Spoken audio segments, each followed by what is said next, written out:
Assalamu alaikum warahmatullahi wabarakatuh. So you're saying that today we had gone into the skies, but again we had to come down to the earth. So you're saying I forgot my papers downstairs. And, there were some parts of a verse. So you're saying that I had to go down and pick them up and then from my office before I could come.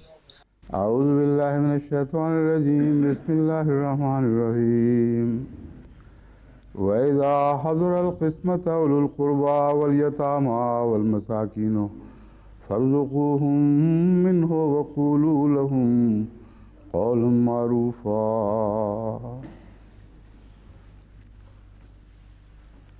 और जब तरके की तक़सीम के वक्त This is verse 9 of chapter 4. And when other relations and orphans and the poor are present at the division of the heritage, give them something therefrom and speak to them words of kindness. इस आयत के ऊपर हमने कल गुफ्तगू की थी. We had been discussing this verse yesterday, and in this regard there was the discussion we had yet to complete with respect to an orphan grandchild. Saying that one of the things that I had mentioned was that there is an essay of Ghulam Rasul Sahib Rajiki, which I shall present before you.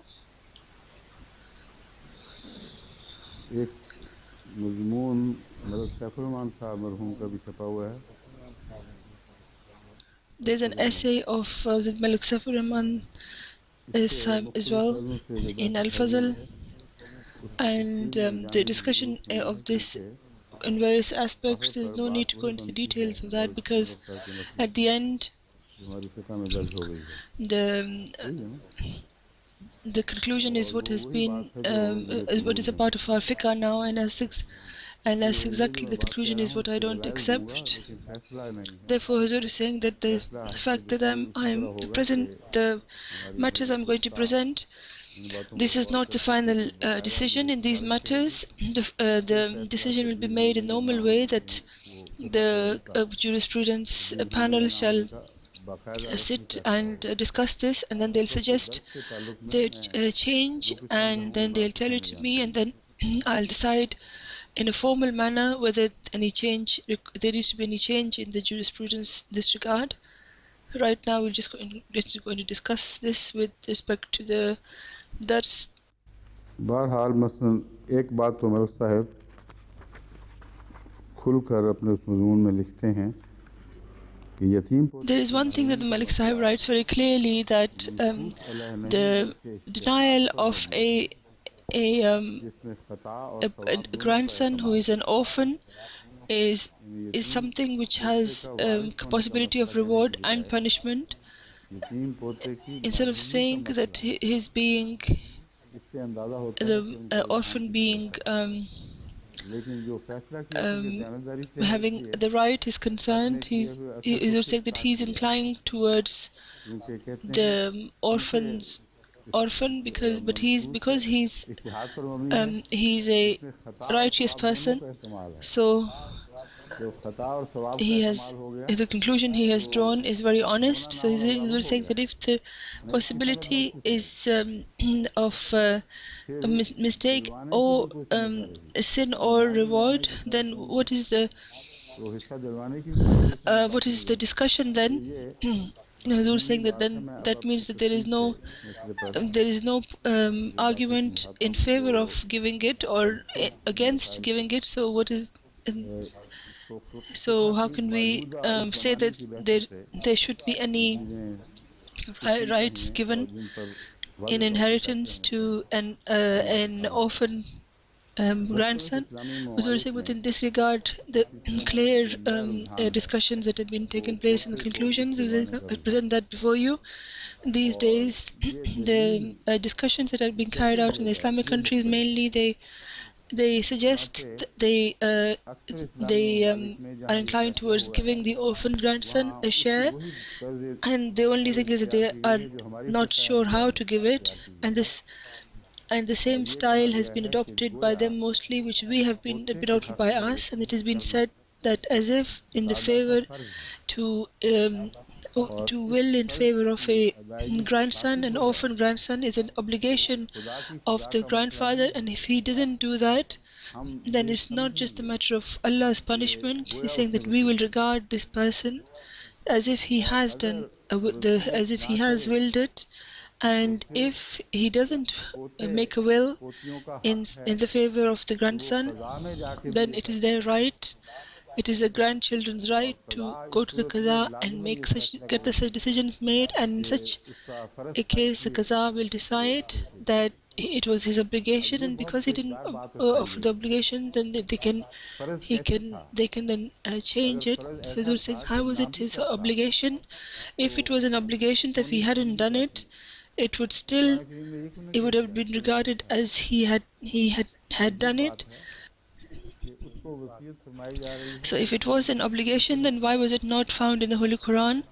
So according to them, Huzur is saying this is completely wrong. I shall prove it afterwards. So they have been told that that person whose son dies, and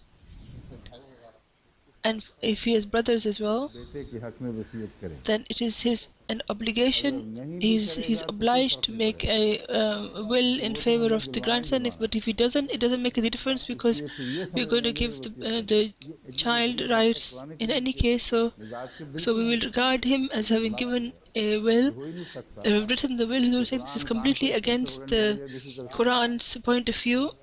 The Quran cannot do such complicated ways, cannot make such complicated decisions, because there are such problems with this point of view that I don't understand why that hasn't been discussed. So, for example, why not mention the daughter's children? The daughter is also has also rights of inheritance. They have tried to make decisions from the Holy Quran, which are the decisions of the ignorant era, because we present the Holy Quran with a lot of glory in the Holy Quran, that look at what the Quran has done, the woman who was being looked down on, and so on.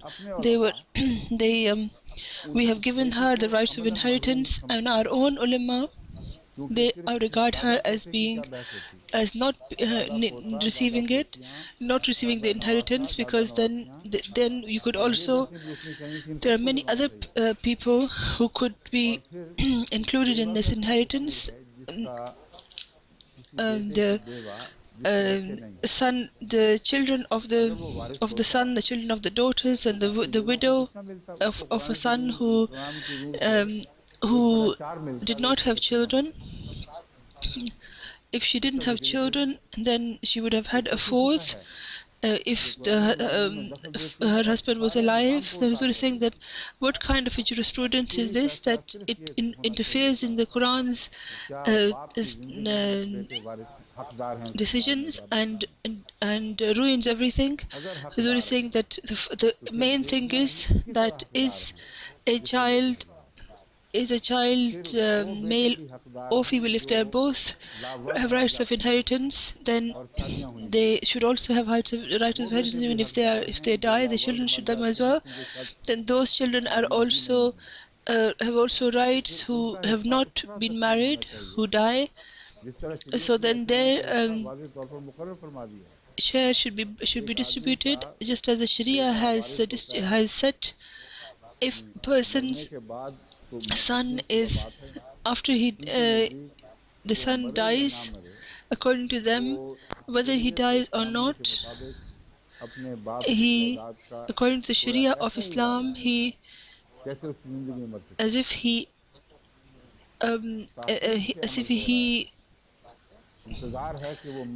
shares in the inheritance, like as if he's he's dead, Huzur is saying that as if they're waiting for him to die, so it's like it's held in suspense that if the father dies, then the decision will happen. This is the principle that they have accepted. So if a child has died without a son, or he has married and then died, and so then how will you decide his his inheritance or the people that he leaves behind? They're saying that if the mother is alive, for example, then because they die without children, then the mother's rights should be given, and then the rest of the share should be should be distributed in the among the among the relatives, like just like it says about the kalala in the Holy Quran, and then some of it will be given, will not be given to anyone, no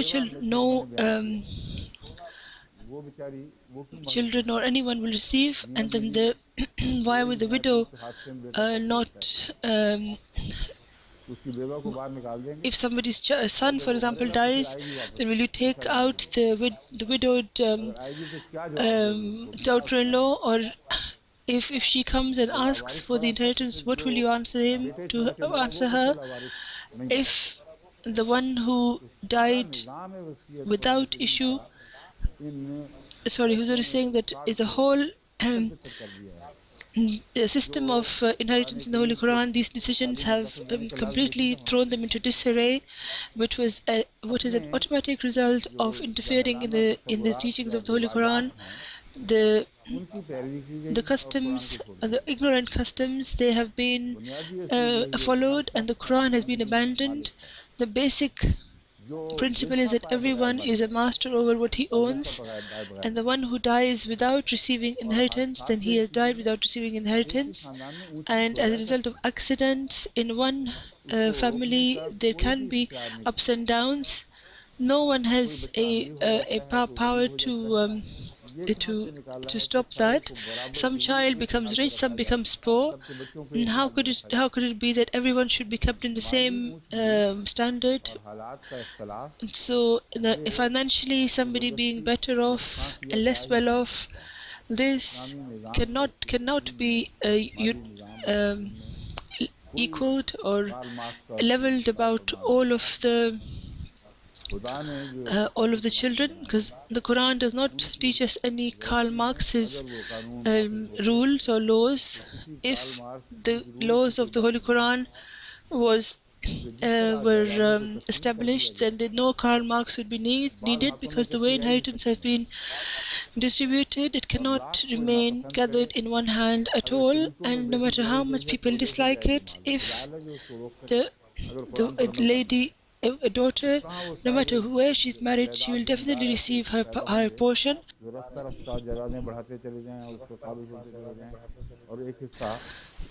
So the Quran, Islam does not permit any farmer to keep all his lands with him, and it never be distributed to his female progeny. Huzur saying that the Sharia is being applied in some places where people have are almost equally rich. Apart from that, in all these oil-rich countries, there is hardly no ups and downs in the society financially. And apart from that, all other societies, some people have amassed huge amounts of wealth, and some others don't have hardly anything. They live below the poverty line. So the one who made this whole system, it is up to him to make these decisions. In the name of mercy, you have no right to interfere in his system, and if you do, then you will destroy the whole of the system. Allah says in the Holy Quran, so this is the principle that should be applied. That is that a girl shall receive half of what her son receives. So now Huzur is saying that they're saying that if the son dies in the life of the father, then he will be an inheritor, because they say that the orphan children, grandchildren shall receive some of it. So saying that I just want to give you an example right now. The son, because he was to receive the inheritance, so he'll definitely receive it, even if he has died. His right of inheritance is transfers into the sons, but this is Huzur is saying there's no complication up to this point, but when you take it further, then you realize that if you can he cannot then get more than 1/3. That means that that son who dies in somebody's life and he leaves behind some children, and then he also has other children, then the one who is dead has died will not get more than 1/3. And where did they get this 1/3 from? This is something else. This is a separate issue. We'll take it up later. But this much they accept, which means that if there is one son and one daughter, and one son is has died in the life of the person who has just recently died.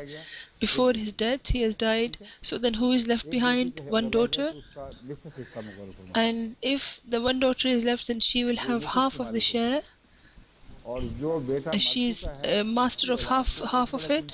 And the son who has died, his children cannot be given more than 1/3. So then Huzur is saying that the daughter has taken more and the son has taken less, according to this principle, because this is not Allah's rule, it's their rules. So because they say that he can only receive 1/3, then they try to they try to make these two rules coincide, their own rules and Allah's rules, and everything is completely thrown into confusion. So in that case, he would receive less than his sister, not even equal to her. And this defect has been made in our fiqh as well, in our jurisprudence as well. I was saying what I should tell you in the future, and these should be presented in the qaza once again, because they are against the soul of the Holy Quran, and you're not permitted to make decisions in the name of your own mercy. The whole fiqh does not mention anything about a grandson, the daughter's children. They only talk of the son's children. Huzur is saying if it's the Quranic law, then you should establish the woman's children's right as well, and you should fulfill all the rights in this regard. And then even if you make a wrong decision, then at least we can say that we made the decision, we did it with honesty. But if you go against this and decisions which are going to go against it, then either you have been silly and you have made a mistake, or you have done it dishonestly. So Huzur is saying that this situation cannot be left like this until, according to the principles which are the Quranic principles, these matters are not discussed again. So they're saying that the other thing is the rules of Pakistan, and what they have kept in view. As far as they were concerned, in some points they were better, which some of our people in Pakistan, Ahmadis in Pakistan, they think that the Pakistani idea is against the law, and the rest of the countries is in favor of the law of Islam. In Pakistan, not only does the son's children get a share, and also the daughter's children have also been included in the inheritance. Huzur is asking if this is indeed the case, and he said, where is that reference? So Huzur is saying that this will go into details later, but again, still Pakistani law is unreal. Huzur is asking if they've taken up the subject of 1/3 or not. Huzur is saying that I told you to read this whole thing, and because I haven't got time to read through it all, and give me some salient features of that. Pakistan का कानून who's asking if the summary has been derived. Pakistan's law has been established with the name obligatory law, which if a grandfather cannot do, is unable to do a will, so the judge can decide. Huzur is saying that in that case again, the 1/3 will be implemented. So their basis is what our jurisprudence, all scholars have done, that as if he has done wasiyat, or as if he has given the will, and this has been given ascendancy over all other points of view which Mutawaffa has said had actually done in his wasiyat. Inheritance by rights का नाम The दिया गया है इसको। the law is called inheritance by right, and a military requested. Sorry, military. This was the beginning. It began this issue that this. The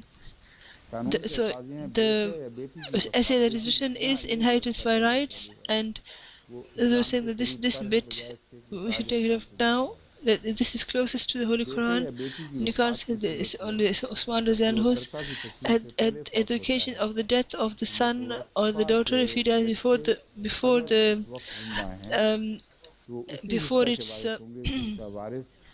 before the will. Huzur is saying that the mother or the father, if they were alive, then they would get a share, which is what is meant here according to them. But this is an obligatory request. Then this, all the jurisprudence scholars who have accepted this, they think that more than 1/3 it cannot be given without inheritance, because the verse towards which they turn this subject and they take the benefit from it, according to that, they were talking about the inheritance of someone who is not an inheritor, and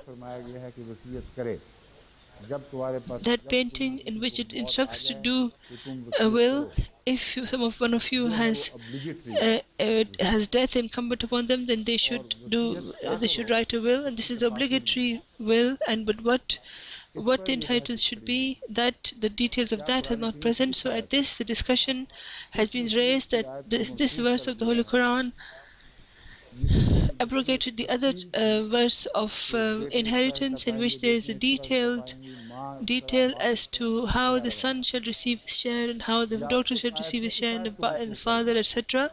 Or either this or that verse has abrogated this verse, because if that hasn't abrogated this one, then how is it possible? How could someone make this against it? If someone has made this abrogated, then this verse does not apply anyway. So they're saying to remove this contradiction, which is not really a contradiction.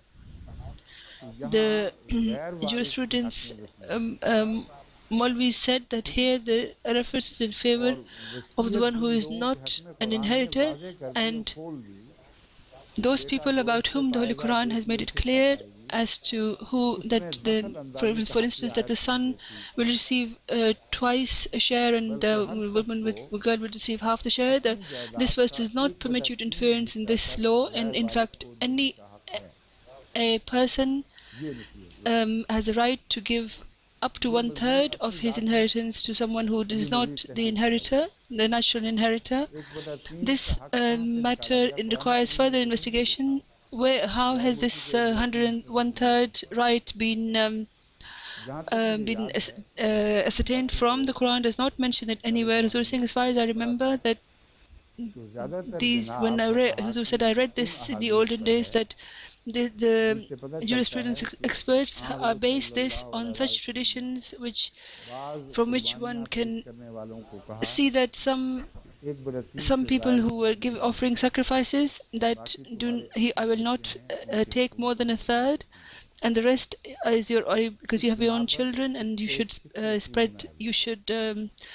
keep their view, their rights as well. So from this point of view, this has been made the basis for a for a religious edict, and they have ignored that there are some more authentic traditions that when the Abu Bakr Zanho presented all of his wealth, all of it was accepted by the Holy Prophet ﷺ, and when Umar Zanho presented half of his wealth, half was accepted.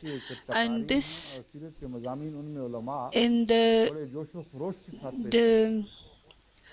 when people speak on the issue of the noble character of the Holy Prophet ﷺ, they mention this with great vigor and enthusiasm, and they present their the companions' wonderful sense of sacrifice. So why was this picked up, and why was it accepted in one place and not in another place? Does this not mean that the Holy Prophet ﷺ knew the sincerity of each one who is giving the sacrifice, and he looked at he kept in view their heartfelt desires and his relationship with their family, and he made such decisions which the Holy Prophet ﷺ, which has to have to do with his intelligence and wisdom, and it wasn't decision which was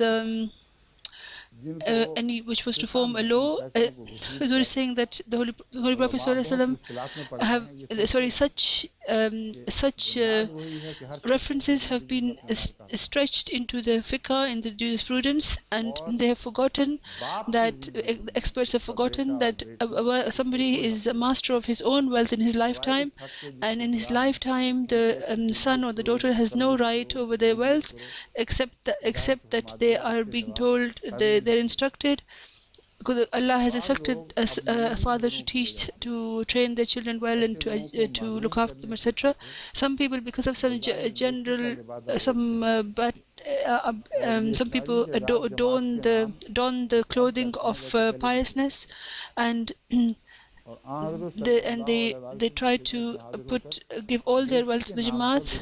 Sorry, there used to be people who used to try to deceive the Holy Prophet ﷺ in the name of goodness, that, "O Prophet of Allah, here, take all of my inheritance." The Holy Prophet ﷺ had his eye on each one's situations, and he knew that some people have not got such sincerity of the heart. They are immoral people. They wish to deny their rights to their wives and children, and it's not correct. And about some people, he must have thought that although they are giving you sincerity, but as a result of that, the children who are left behind, they'll have no one to look after them, and they will live in poverty, and they will be destitute, and they will be forced to beg people for money. So this was to do with such situations, and there is no contradiction. So why do the ulama not arrive at this conclusion? Which, if they did, then all of these traditions would go with each other. He accepted everything from Abu Bakr Zanho because he knew of his sincerity. He was assured of it, and he knew that his children would not become destitute. And this might have been because of some Allah might have given some glad tidings about him, or he might have known it through his wisdom. And he accepted half from Umar Zanho, that is whatever he offered, and he accepted his sincerity, his sincere wishes. And about the others, he gave the decision that if, because of their accept this as a expression of their piousness, then this could be an evil for the sake of some of their children. So if someone is not kind to their own relations, their own children, which is a right that Allah has mentioned repeatedly in the Holy Quran, and then to give other good deeds more ascendancy, as in such a way that one is slaughtering, one good deed is slaughtering another good deed. This was not permitted. And so these are the wisdoms behind the decisions of the Holy Prophet ﷺ. And when you keep these principles in view, then you will not find any contradictions in the Holy Prophet ﷺ's decisions. In some battles, when the food sometimes was so little that there wasn't enough to go around, then he got food from everyone, took everything from everyone, and he did not leave. He abandoned. People had to abandon their individual rights, and the reason of that is very clear. The reason for that is that the Holy Quran has given some basic rights of man, after which if anyone's wealth clashes with that, then up to that extent that person does not have any mastery over his, he loses mastery of his wealth. وَفِي أَمْوَالِهِمْ حَقٌّ لِلسَّائِلِ وَالْمَحْرُومِ. In their wealth, this can be possible that there is a share, there is a right of the poor and the one who asks, and no matter what somebody translates it to mean, the Holy Prophet ﷺ's tradition presents his understanding of this verse, that if wealth belongs to someone but there are other people who are dying of hunger around them, then the basic right Allah has given from the time of Adam, from the beginning of the law, Sharia law, that you will eat, drink, you would wear clothing, and you will receive shelter. So with this, if the personal ownership rights clashes with these rights, then those people's wealth will have to be distributed among the others who do not have the basic rights. So if the wealth has increased and the rest of the wealth is enough to fulfill the basic rights of the general society, then no one has right to infringe on anyone's individual rights. But if there is a danger of someone's basic rights being taken, being not fulfilled, then they have to give. The Holy Prophet ﷺ said at that occasion that whoever has more, they should bring it as well. Whoever has less, they should also bring it. And he collected all of it and then distributed equally among everybody. This does not happen in ordinary circumstances. There is this has a different meaning in day-to-day life, and in a particular time, in a particular circumstances, there are other principles that come into play. So this is the situation which applies to the decisions of 1/3. If you distribute the 1/3 in such a way, and then you also accept that the one who is dying, it includes his first dead son's right as well, then the decision that you have tried to ascertain from the tradition clashes with the instruction of the Holy Quran. So if you accept that 1/3 is acceptable, and it has been given to someone who is not a natural inheritor, so therefore two things. First is that the person who is dying, before him his son has died, whose inheritance has to be distributed. So saying that this is important to make clear, because often people cannot follow me, so I have to keep repeating what I'm talking about. So saying, for example, there's a man called Zaid who dies, and before him his son Bakr has died. If he is an inheritor, then he will certainly receive twice the share of the sisters, and he will share with his brothers. And if he is not an inheritor, then according to their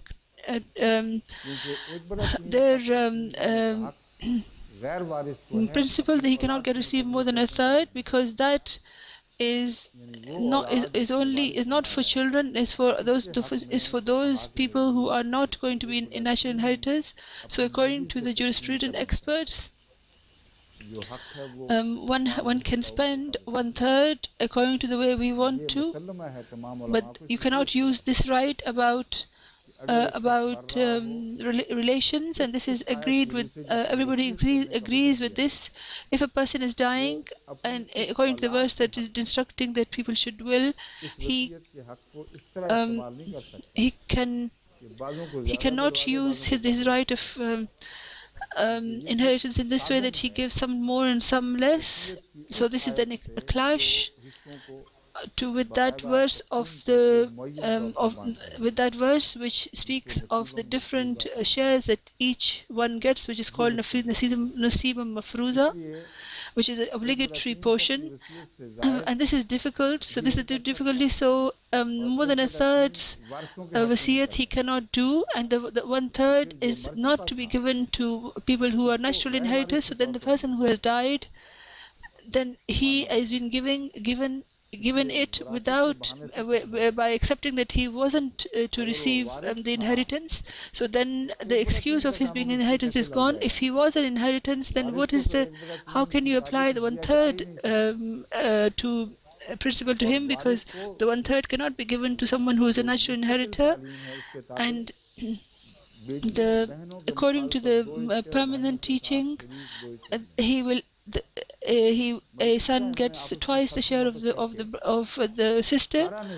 So, but in this way they have complicated this issue, and they have completely thrown it into complete disarray. And they have, if they follow in one principle, then it clashes with a different principle. Huzur is asking Dr. Sahib if he's falling asleep, or does he understand?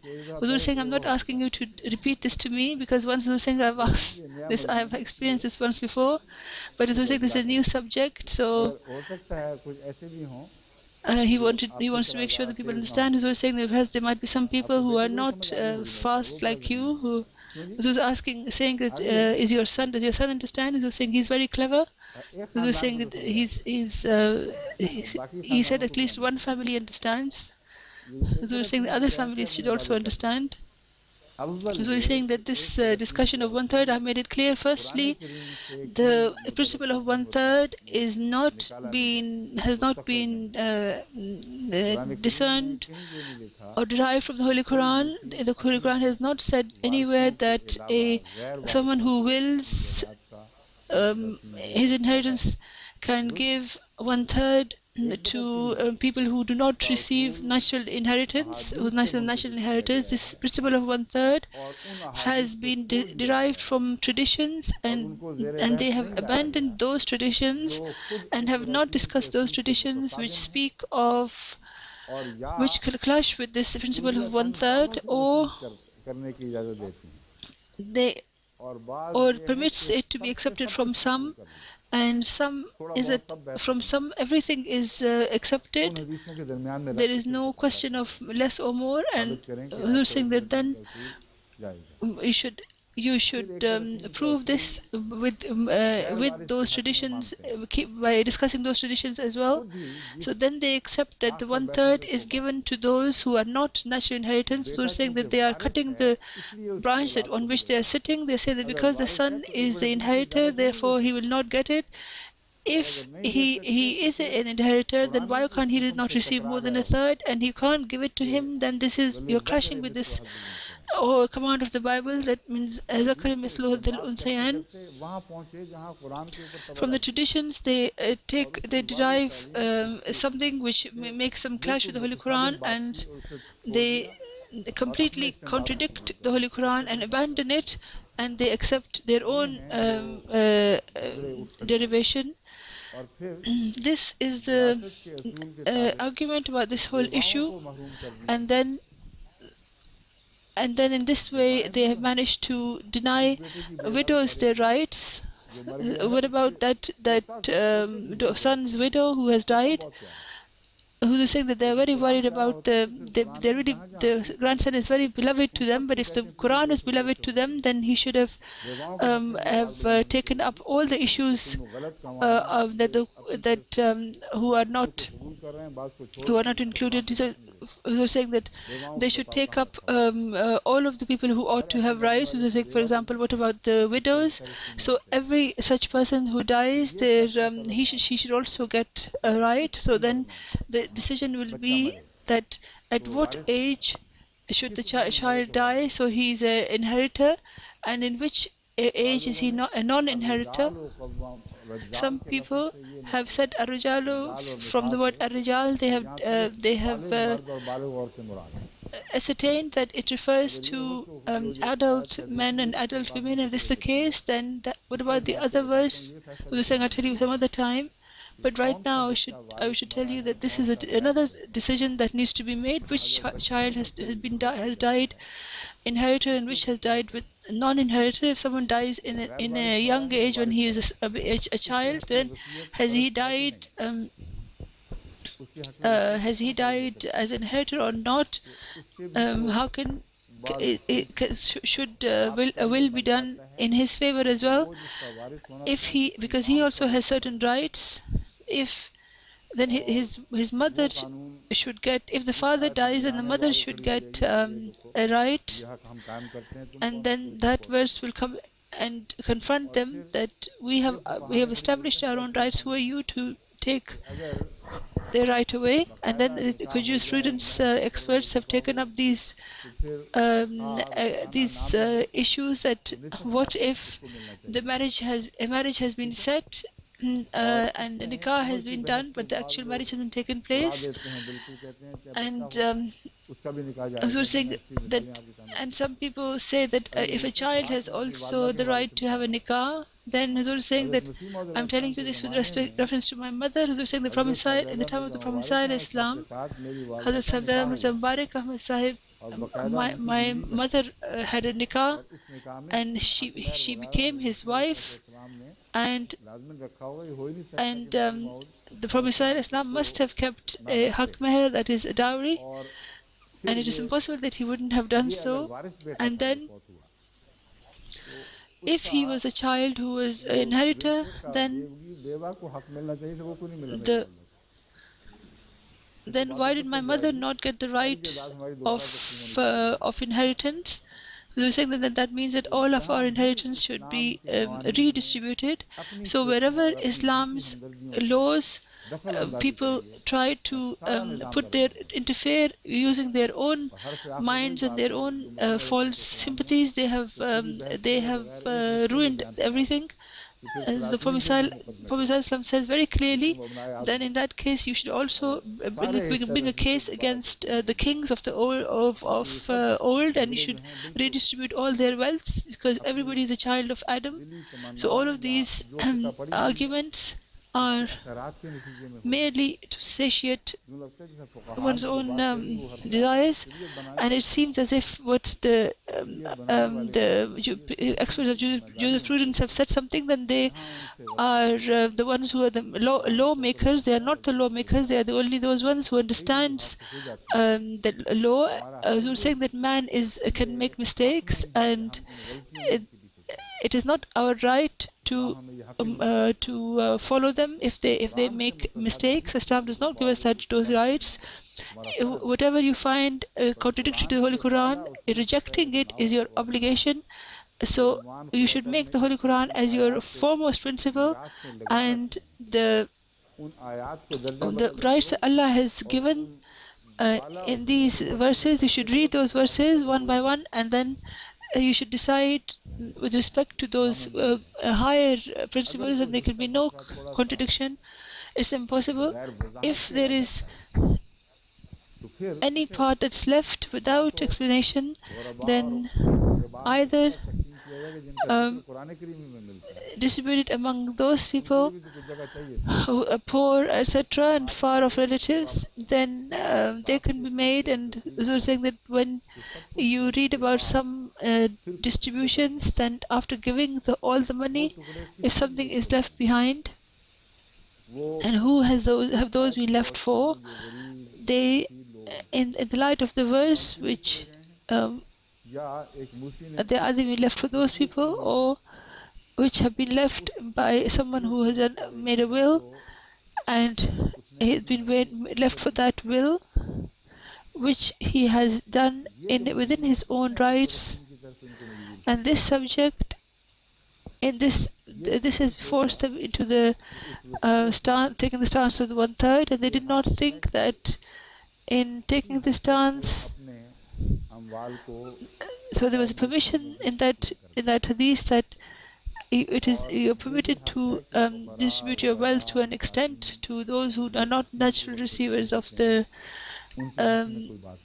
inheritance. So they think, and the people who are poor, etc., who are at that around at that occasion, there should be kindness should be meted out to them, and they did not think that there is not an Islamic government everywhere anyway. So there it is not important to argue about this. When Islam was spreading, then Islam had gone far beyond the core of Islam, and there were some customs that were present which were based on other religions, etc. And the Quran had gone far beyond that. If the Quran had said about this 1/3 and 1/2, etc., but those countries where other laws were in vogue, they could not have presented any resolution of those problems. So Huzur is saying that I think that keeping the 1/3 on the side, one must keep that verse and obey it the way verbatim. And there are some countries like England or Japan or China, Japan, etc., where the country's laws are giving some other decisions about the inheritance. There it will be an obligation. So Kutba does not mean that he should he should will in favor of the son who has died before. This is something which has been pushed into this. It does not mean this. Kutiba means that it is a must on the person who is doing the will, that if he's afraid that the Quranic verses will not be followed, and in that kind of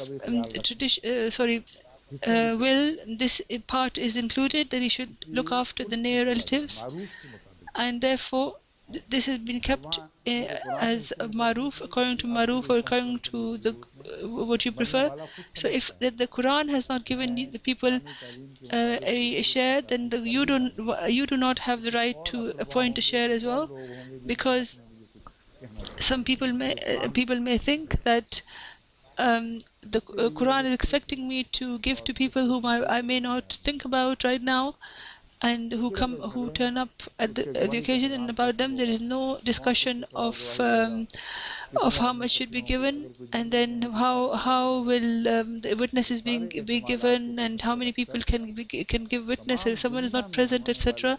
So all of these will have to be kept in view, and then the system of will have to address all such problems. So they're saying this is what I discern from these verses, but the ulama, the scholars, because they have started to follow jurisprudence per people, they have made new terms, and they have been ensnared in the jungle of terminologies. So my advice to them is that keep the Quran as your guiding principle, and then if anything clashes with it, then you should not care about it, and then you should think about this and see how we can do this properly, how we can we can make these changes properly. Huzur is saying that Ghulam Rasul Sahib Rajiki Razillahu Anhu, he was a great gentleman, and his he was a companion of the Prophet Islam, and he had huge intelligence and wisdom, and three things were great about him. One was he was extremely righteous, and as a result of that he was like a Sufi, and he had apparent knowledge, and such vast knowledge, and so firm, and so that it's very rare that you find such ulamas of such stature who have such knowledge, worldly knowledge as well. The third thing, which is the most important from all of these, is his relationship of obedience with the Khilafat to such an extent that whatever the Khalifa used to utter, whatever words he used to utter, he would forget his own knowledge and intelligence, and he knew that if I go against it, there'd be a mistake would be committed. Yet there was nothing of his which was not exactly in accordance with the Khalifa, and if he didn't, then he would keep quiet. He did not open his tongue. And other ulama, sometimes they have disagreements which you cannot call lack of sincerity. Everyone has their own indications of righteousness, but Huzur is saying that it is fine to have disagreements. But Raji Ki Sahib was such that some things that when on those things on which the Khalifa said something, then he would accept it, and he would never even indicate anything against it, and he would never say that he did not say this or whatever, the Khalifa that is. So Maulvi Sahib also thought of this issue of looking after an orphan. Huzur saying, which Al-Fadl was this published in? Was it published as Al-Fadl? It's not written anywhere.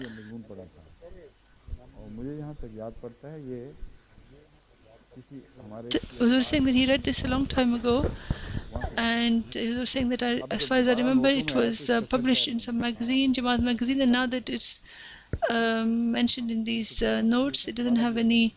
No one knows where it's come from. So saying that, tell them that they should always send references when there's such things which have to do with such important references, and they should give the date of when it was published, etc. Because then decisions afterwards can be affected. We need to probably make changes. For example, if there's any decision has been published after this, then that should be analyzed as well.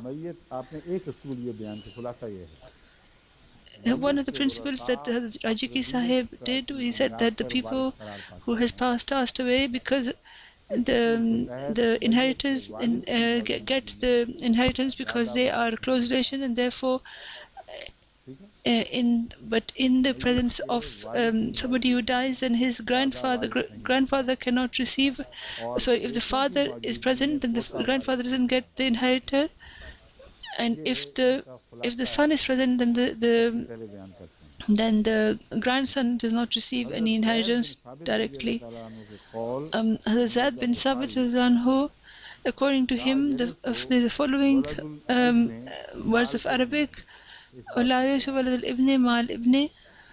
This is said in there, which this is a tradition. Is not in the sense it's an influence that hadith and asr. The difference between those two is that in the hadith, the Holy Prophet ﷺ, a particular instruction is said that he says something, and the Holy Prophet ﷺ has given an instruction, and some companions have taken in his statements and his actions, and they have made a conclusion based on that, which is that they think that this was his the Holy Prophet ﷺ's way or manner, but because of righteousness, they don't claim that the Holy Prophet ﷺ said it or that's what he meant to say. They say that this is what we think. So Hazrat Maulvi Sahib has given this words of Zayd bin Sabit, but it's not a tradition as such, in which he says, who just read the Arabic, that no one's son with another son they cannot share in the will. This means that if one son and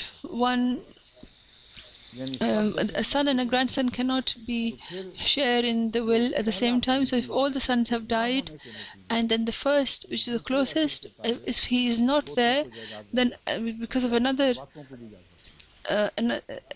so that then it can go to the daughter's children, but it cannot be during the lifetime that the branch at the bottom or the branch at the top, it should be spread equally between the grandchildren or etc. And this has occurred after a lot of reflection on that time, the time of that. So this is not my this is my idea, but it's not something which forms a final judgment. As far as this dars is concerned, this is my detailed stance, which I have just explained, made clear to you. And the other things which have been mentioned is that from the companions of the Holy Prophet ﷺ today, they all agree that an orphan grandson cannot be given receive any money in a will. And then another thing he mentioned is that in this day and age, the tendency towards making children the inheritors, this is a new custom of the olden jurisprudence people. None of them have ever given this edict, issued this edict, that their son who has died in somebody's life, he should be given inheritance. And because it's minor tradition, then we can say that the Ummah did not come together in this regard. There must have been exceptions raised about this. So when I say that when the whole Ummah is gathered on one point, the Murajiki Sahib brings this point that there can be no unity and united stance on falsehood, and this is not what our jurisprudence experts present anyway. Huzur is saying that, do you understand, Maulvi Sahib who had a very clever idea, a very clever mind. He said this after doing proper research. The third thing he says is that if the Holy Quran, if this is being kept, this is shafqat, this is kept the guiding principle, then the daughter's son can get money from his grandfather. And he was saying because his thoughts were according to the Holy Quran and the tradition, so it's not that I read that first and I remembered and then told you this. He was saying that I'm happy that this was in accordance with is exactly in accordance with the scenario that I see in my mind with the Holy Prophet, Muslim Islam was saying according to the natural laws among all the darsis, were saying that I ascertained that I've gathered that whatever principle I derive, I find it to be exactly in accordance with the Prophet Islam's stance, and it's a great blessing of Allah.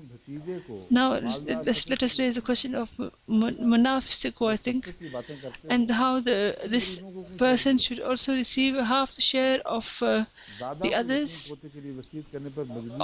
If the father cannot be forced to give his orphan grandson money or the will, and even if so that every Muslim, for the sake of establishment, they've been instructed to do wasiyat. He was saying it's the same thing which are not sorry. No Muslim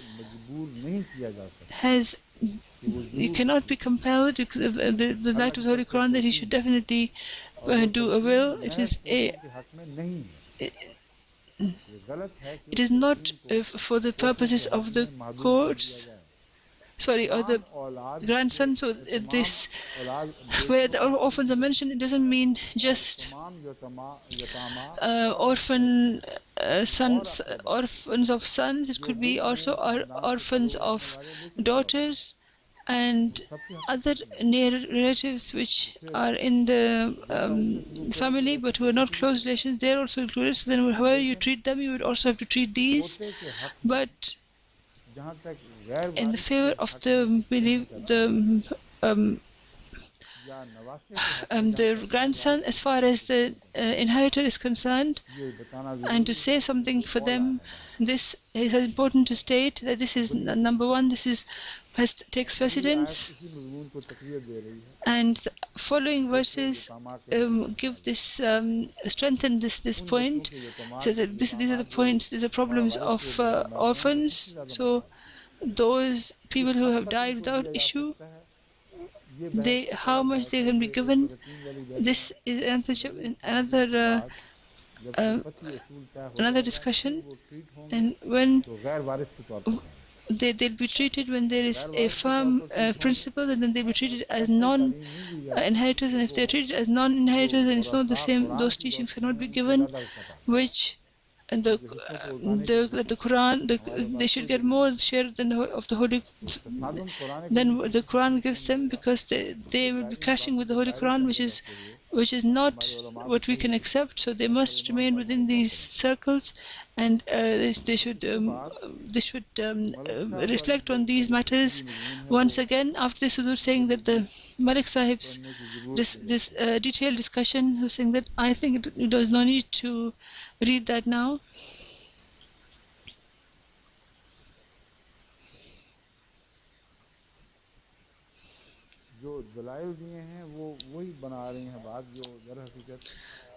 The proofs that he has given is the same thing, which Rajiki Sahib has also written, and while he's giving the proofs, he's using a lot of righteousness, and he presents a tradition and says that based on this, the near relations. I was wondering what the word is. He's saying that the near, in the presence of the son, the far off relation, that is the grandson, will be denied. So the conclusion is exactly the opposite.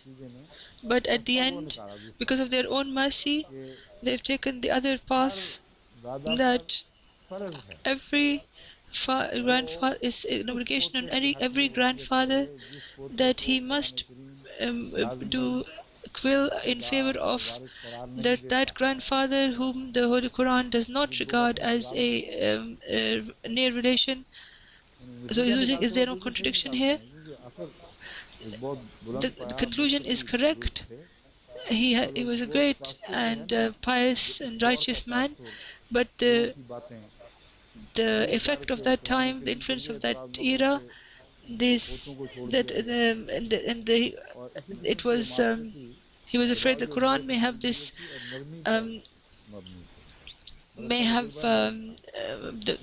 he didn't want to let the Quran appear as if it was usurping the right of someone. So his heart was very soft. So he permitted himself this path, which other people have also taken out, have also derived. That kutiba, he used the word kutiba to mean that it is an essential thing. So if it's an essential thing and the qaza must do it, then that means that the portion has been set, and it is not voluntary, it's a must. So Huzur is saying that there are some other matters about Abraham which I need to return to now. We've ended the discussion of this inheritance now. Huzur is saying, when we were mentioning about Abraham, I promised you that Ibrahim's own his own feeling was when he received the glad tidings, what his wife's emotions were when he received the glad tidings. Ibrahim's impression was, وَنَبِّئْهُمْ عَنْ ضَيْفِ إِبْرَاهِيمَ إِذْ دَخَلُوا عَلَيْهِ فَقَالُوا سَلَامًا, that speak tell these people, they would tell the world about inform them of what happened, that when we entered, when the guests entered into his home. Alayhi means, it doesn't mean descended on him, it means they entered into his home, or they came before him. So saying that Allah is used here for this reason. It says that they came before him. قالوا salama, they said salam.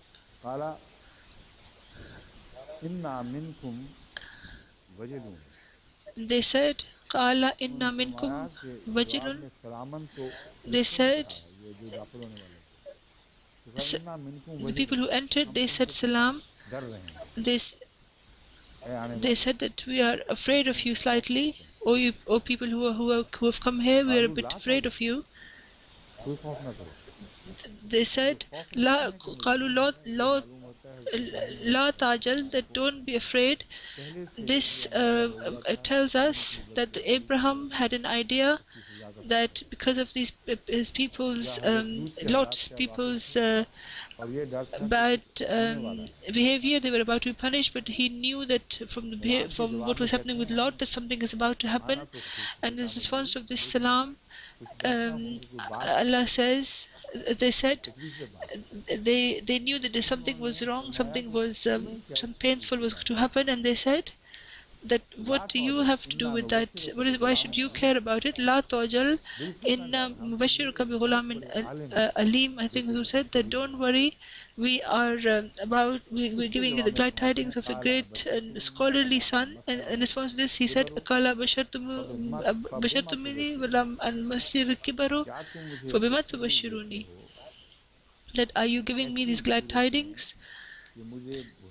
In such a case where old age has taken over me, masani doesn't mean that masani al-kibaru means that it has taken over me. It's a meaning similar to masani al-azab. That means that old age has entered into my body. So on what basis are you giving me these glad tidings? قالوا بشرناك بالحق ولا تكن من القانتين. They responded that we are giving you the glad tidings with truth, and فلا تكن من القانتين. So do not be among those who are despondent, who lose hope. So when he indicated towards old age, they thought that he is saying that he is despondent because of his old age. And Abraham calls this as something wrong. He said, وَمَنْ يَقْنَطُ بِرَحْمَةِ رَبِّكَ إِلَّا الظَّالُونَ. That how is it possible that except those who are misguided, that they should be despondent of the mercy of Allah? It's impossible for me to think that. This is not what it is. There's something else.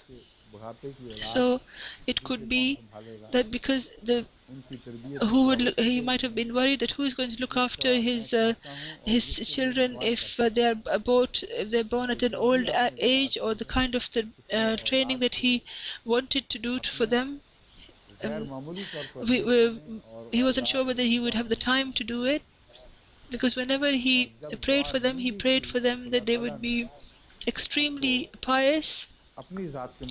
And whenever he didn't pray, then even then Allah gave him glad tidings about his own himself, from himself.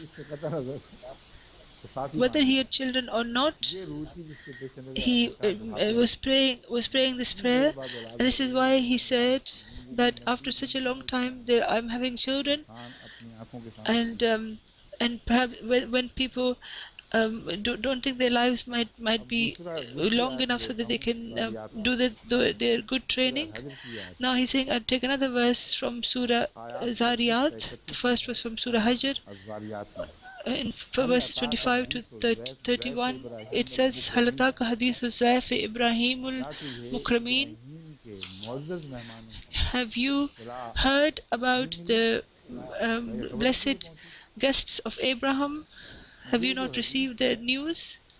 Huzur is saying that this tradition, this verse means zikr, means remembrance. Huzur is saying this is an incident.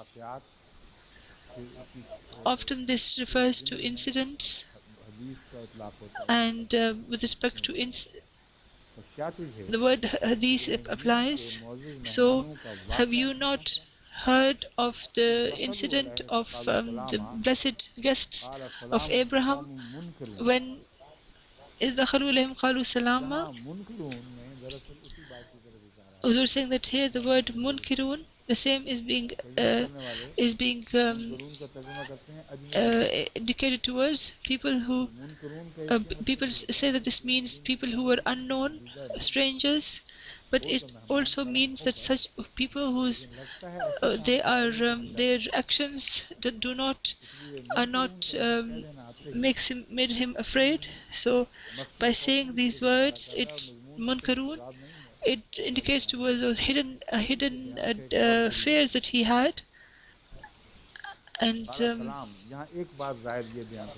Qala Salam, but there is another thing that's mentioned, Qala Salam, which was not mentioned before. So we are saying it may well be that at an occasion this may have been at one occasion this might have been the glad tidings, and another occasion another glad tidings might have been given, and sometimes the same is repeated in different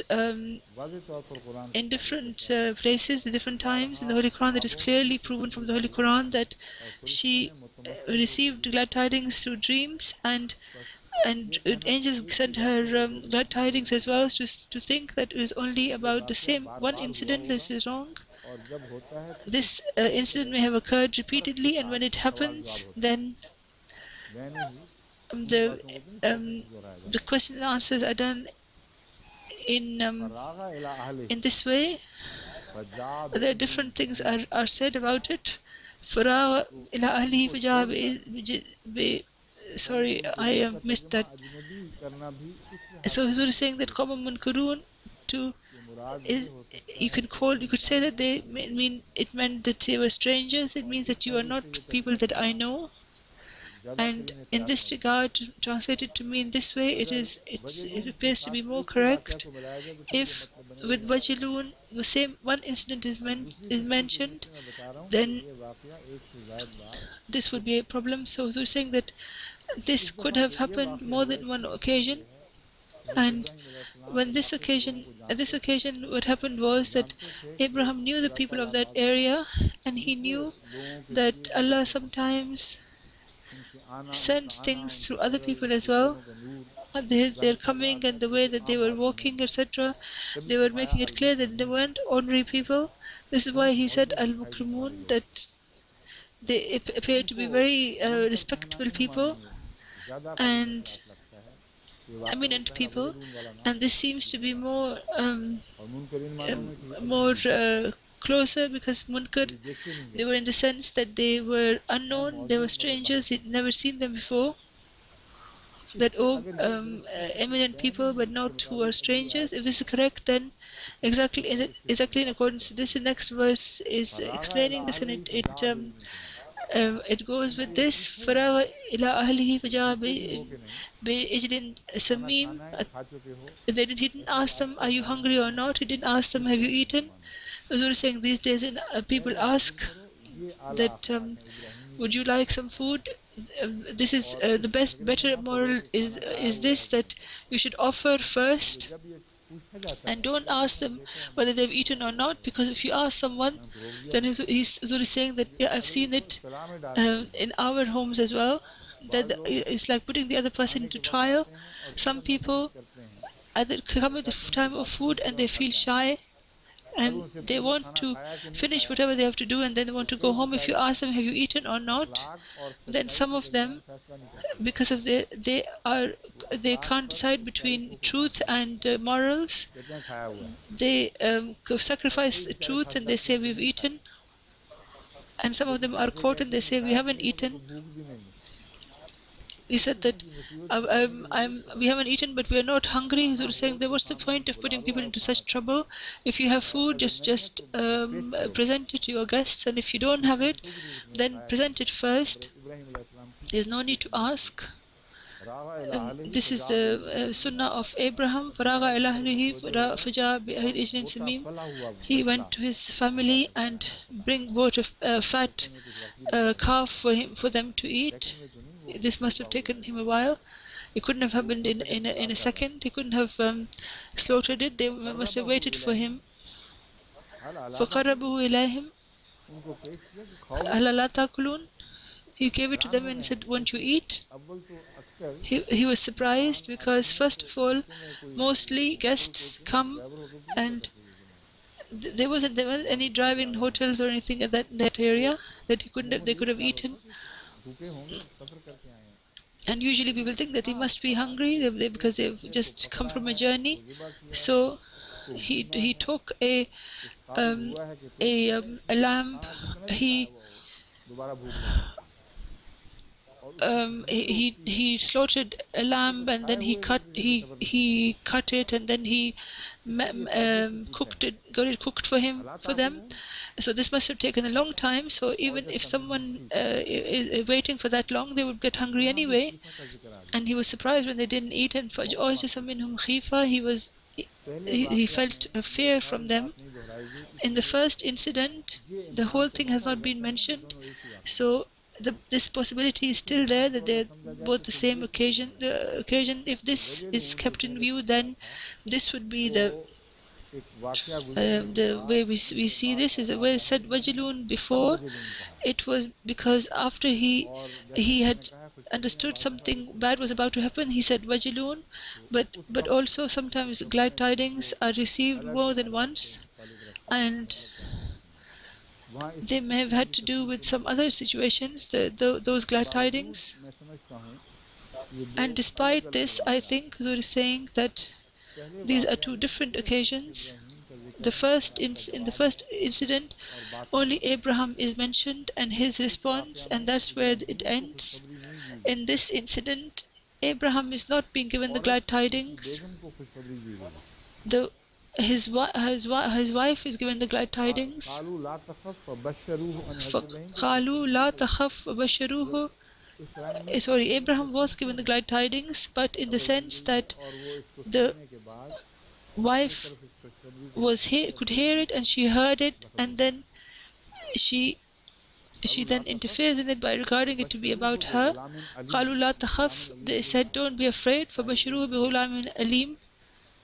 So we're giving you the glad tidings of a intelligent child.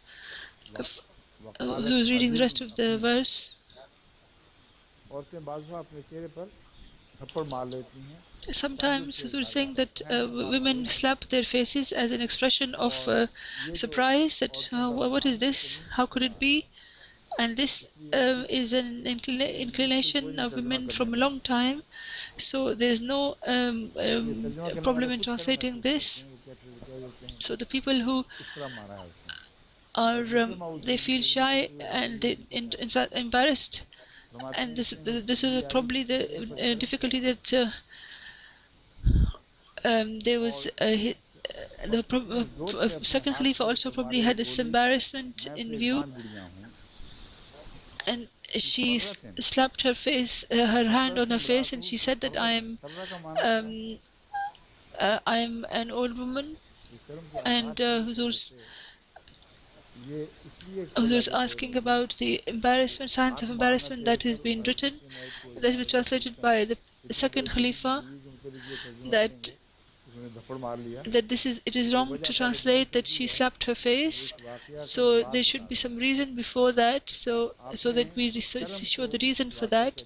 So he used the word karam as the reason for this karra. So saying to look at the word kara and see if it means embarrassment.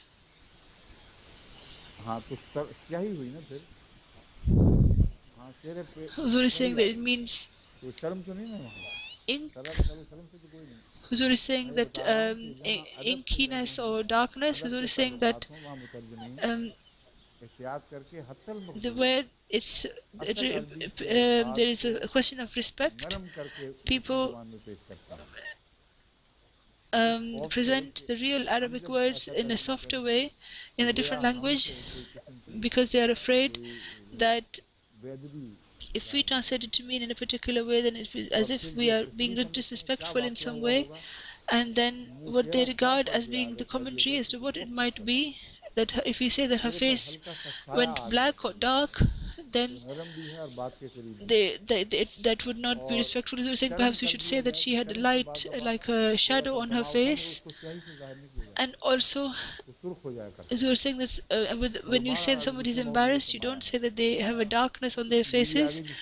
You say that somebody is blushed or something. So Huzur is saying that she then slapped her face, because this you would have to translate it this, because she slapped her. It says clearly that she slapped her face, and she said, "I am an old woman who cannot bear children, and how can I have children?" In this regard, there is a desolation. Sorry, not this desolation, despondency. We were saying that after the response of Abraham, he did not ask any further questions, but she is, because of her expression of surprise, Allah, they respond to them that, "Look, lady, this is exactly what's going to happen. You are an old woman, and you cannot have children, yet your Allah has decreed it, so it will happen. Your Allah has said it, so it will happen. You will have a child." This is the second occasion where this is mentioned. Huzur is saying that the other one also we have time, so let's mention it. وَلَقَدْ جَاءَتْ رُسُلُنَا إِبْرَاهِيمَ بِالْبُشْرَى قَالُوا سَلَامًا سَلَامٌ وَمَا لَبِثَ أَنْ جَاءَ بِإِجْلٍ. Sorry, I didn't miss the last bit. He said this is very similar to the previous incident. In the first incident, the immediate bringing of the sheep, the lamp, is not mentioned. And we were saying that I think that the possibility exists that the first glad tidings were about Ishmael, and the second about Isaac. And about Ismail, the glad tidings is mentioned in the Bible as well. And there, the wife did not say that because the lady who was the head of the house, she was present, and she was a slave girl, so it wasn't up to her. She has not the right to be to have the stance of a master. So it may be that the first incident, if it's a different incident, then it could have been the glad tidings of Ishmael. And when it happened the second time, then she was an old lady, but she had not had a child yet. So she is mentioned. فَلَمَّا رَأَى أَيْدِيَهُمْ لَا تَصِلُ إِلَيْهِ. Sorry, I missed the rest of that verse. When Ibrahim saw al-Islam that despite the lamp, their hands are not going towards it, then he became worried and he felt fear, and he said, they said, "La takhaf, do not be afraid. We have been sent towards the people of Lot, not towards you." That means that the fear was not about himself, the fear was about his people, and that some other problem is about to befall us. And they said, "Don't worry, this is about Lot, that we have come with a message." And at this he said, the Quran says, وَامْرَأَتُهُ قَائِمَةٌ فَزُهِكَتْ فَبَشَرْنَاهَا بِإِسْحَاقَ. And then his wife, who was standing nearby, she laughed at this. And Zahika means she also, it could also mean she got worried, she got anxious.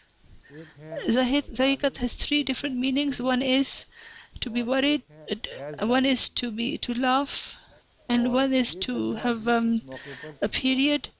And this could also be could also apply.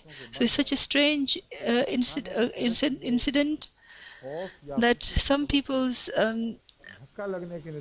some women's periods, they, as a result of some shocking news, they suddenly begin, and some of them, the milk begin. So women's the mental, so the capacities that women have been given in terms of birth of babies, then the physical parts of the body have an effect with after shocking news. So it could well be that this could also this could have happened, and the similar kind of subject has also been mentioned about Mary, that when the angel came to her, and this produced some changes within her, and this, because these both of these have to do with Isaac, maybe where the woman's a woman not being surprised is mentioned, that could be about Ishmael. قالت يا ويلتى أألد وأنا عجوز وهذا بالي شيخا إن لشيء عجيب. At this, she also spoke about about Abraham as well, that oh no, how are you giving me glad tidings? I am an old woman and this is my old husband. Inna hazal ashayun ajib. This is a strange thing. Qalu atajibuni amrillahi. They said that are you surprised at the command of Allah? Rahmatullahi wa barakatuhu alaykum ahl al-bayt. O people of the holy home, may Allah's mercy be on you. Innahu Hamidum Majid. He is extremely worthy of praise and extremely exalted. This is my own translation. The word Majid has been tied with Hamid because your son will be born, but there is no. Allah will create such changes in you that it will be as if you return to youth, and you will have a baby when you are in full health. And another problem also is resolved here, which is the issue of Ahlul Bayt that the Shiites do. They say that the word Ahlul Bayt is not used for wives, it is used for children only. And here the wife has been addressed, and the angels say to her, Ahlul Bayt, that O Ahlul Bayt, O people of the home, of the blessed home. So Ahlul Bayt refers to, according to the Holy Quran, refers to includes the wives, and they are not separated, and also obviously children as well are included. Innahu Hamidum Majid. Falamma zahaba an Ibrahim az-zaw wajatul bushra yujadilna fi qawmi Lut. I might have made a mistake in that verse, I apologize. Said when this fear was removed, which the fear that he was involved in, that what kind of people are these who have not eating food, etc. And because they were angels, this is why they weren't eating. So they must have brought some big bad news. So when he found out about Lot, that is about, it is a Lot, the people of Lot are about to be punished, then he started to argue with them. Awahum Munib. He was extremely sympathetic and extremely kind, very soft-hearted, and extremely sympathetic towards mankind. Here his argument with mankind did not mean that he was being disrespectful to God. It means that he has extreme mercy in his mind, which was the great glory of Abraham's personality. And then he said to Allah that Allah will leave them and forgive them. And this was Abraham's incident, about which he said, I told you that there are 3 verses, separate verses, and that I should present them before you. And in the light of that, when you return to the first verse, then you will find the Basharnaka bil Haqqi, the words Basharnaka bil Ishaq. It doesn't say Basharnaka bil Ishaq. Ishaq al-Islam, Isaac, is mentioned when the wife is mentioned, wherever is mentioned. And the Abraham's, the first glad tidings, this is not mentioned, and the woman, lady is mentioned that she is standing there, or she says anything, and the first expression of despondency from the mercy of Allah. This is the first time it's been mentioned here, from which it tells us that the second time when he came, Ibrahim did not even ask the question because that incident had already occurred. Therefore, the wife, whoever was to receive the child, she would have asked the question, and she is the one who asked the question. The rest we'll do tomorrow, inshallah. Assalamu alaikum wa rahmatullahi wa barakatuh.